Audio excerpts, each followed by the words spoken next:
This week at NASA. Landing gear down and locked. After more than 30 years, NASA's shuttle era has come to a close. Atlantis made a picture-perfect pre-dawn landing at the Kennedy Space Center during STS-135's 200th orbit of Earth. Mission complete, Houston. After serving the world for over 30 years, the space shuttle's earned its place in history and it's come to a final stop. Brought safely home after 13 days of stocking up the International Space Station for the post-shuttle era was the STS-135 crew. Commander Chris Ferguson, pilot Doug Hurley, and mission specialists Sandy Magnus and Rex Walheim. It's a great day to be here and to welcome the STS-135 crew back home. I personally want to salute them and everybody who's been involved in this program. Although we got to take the ride, we sure hope that everybody who has ever worked or touched or looked at or envied or admired a space shuttle was able to take just a little part of the journey with us. In all, Atlantis made 4,848 orbits of its home planet throughout 307 days in space. The orbiter traveled almost 5.3 million miles over 33 flights. As I stood out on the runway and stared at it, I looked at this winged vehicle and I thought about all the systems and when they were designed back in the 70s, and it was a true marvel. Hearing the sonic booms as Atlantis came home for the last time really made it drive home to me that this has been a heck of a program. Everybody feels good that we got the crew home safely, and we're looking forward to our next challenges. After being towed from the runway, Atlantis was parked outside Orbiter Processing Facility 2 for several hours, while workers walked around and photographed the shuttle.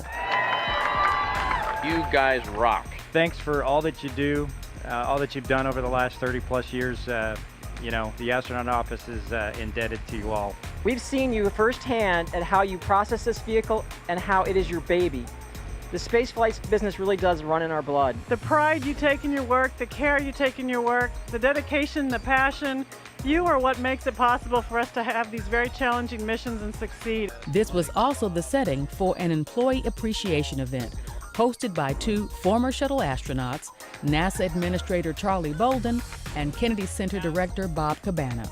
We got a lot to celebrate today. An outstanding mission, a successful program for 30 years. But, you know, in the end, the space shuttle is just hardware. What really makes NASA, what makes KSC, is each and every one of you. This final shuttle flight makes the end of an era, but also the start of a remarkable new chapter in our nation's story of exploration. With 135 missions flown over 30-plus years, the iconic shuttle, NASA's Space Transportation System, has left a legacy worthy of celebration. Lessons learned during these past decades will serve as stepping stones for the new era of human space exploration to follow.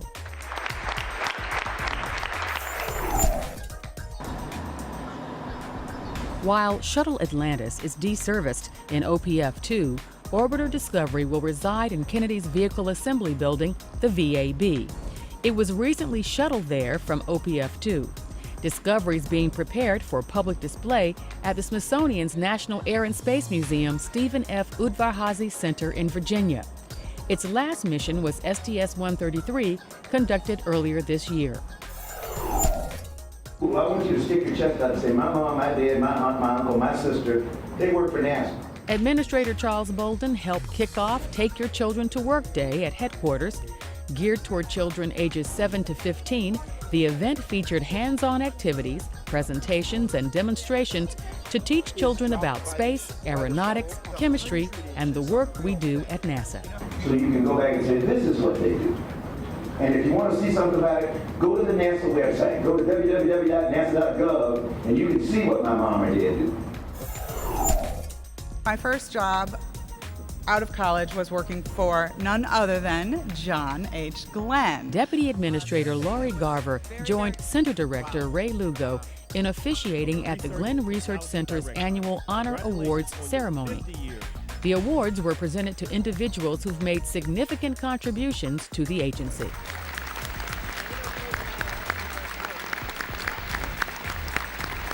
But I grew up in the Cold War. While at Glenn, Garver also sat down with 25 high school and college interns from 3 programs that offer support and direction for young men and women to undertake NASA careers after furthering their education in science, technology, engineering, and math. And now, centerpieces. Rising high school seniors from around the Commonwealth spent a week of their summer at NASA Langley planning a mission to Mars. It takes all kinds of things to make that mission successful.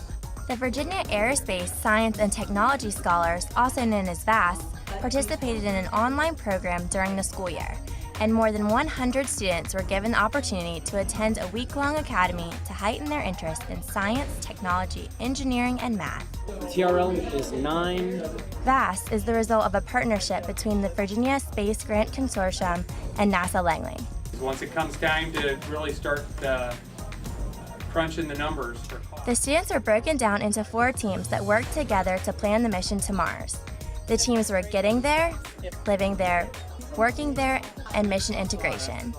During the week, students had the opportunity to hear from astronaut Roger Crouch.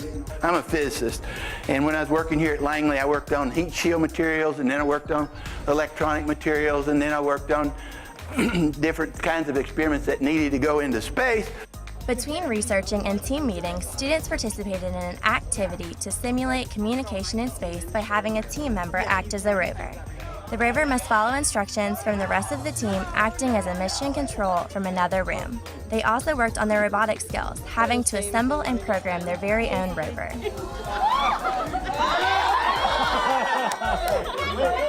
For our habitat, we decided to use a single joint airlock. At the end of the week, the students presented their final mission to a panel of experts. The ISRU systems would be initially used to produce enough fuel for the Mars ascent vehicle. For example, this camera system that I put together. The International Space Station Program Office at the Johnson Space Center partnered with the Glenn Research Center to highlight the unique research opportunities offered by the world's laboratory in microgravity.